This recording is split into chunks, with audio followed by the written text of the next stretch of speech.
শিশুর hyper activity কমানোর 5টি উপায় আজকে আপনাদেরকে বলবো। হাইপার অ্যাক্টিভিটি কী? হাইপার অ্যাক্টিভিটি হচ্ছে পারপাসলেস মুভমেন্ট, মানে উদ্দেশ্যহীন, কোনো উদ্দেশ্য নাই কিন্তু তারপরেও সে অ্যাক্টিভিটি করছে বা মুভমেন্ট করছে, এটা হচ্ছে হাইপার অ্যাক্টিভিটি সহজ কথায়। 1 নম্বর হচ্ছে শিশুর জন্য একটা সুন্দর রুটিন ফিক্স করুন, তার ডেইলি অ্যাক্টিভিটিগুলো কখন কি করবে। 2 নম্বর হলো তার ক্যালোরি ইনটেক কমাতে হবে, ডিক্রিজ করে নিয়ে আসতে হবে।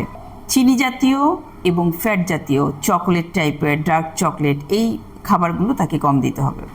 3 নম্বর হচ্ছে নিউট্রিশন সাপ্লিমেন্ট, তাকে পুষ্টির জন্য কিছু সাপ্লিমেন্ট খাবার দিতে হবে।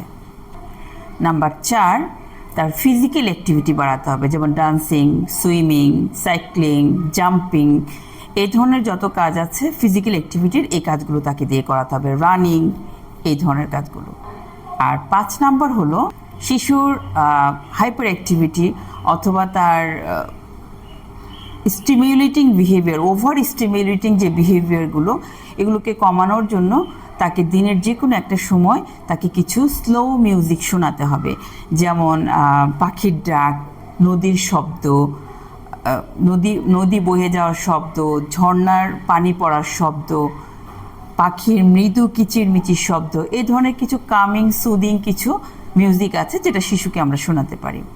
এই 5টি উপায়ে আপনি ঘরে বসে শিশুর হাইপার অ্যাক্টিভিটি অনেকটাই কমিয়ে আনতে পারবেন।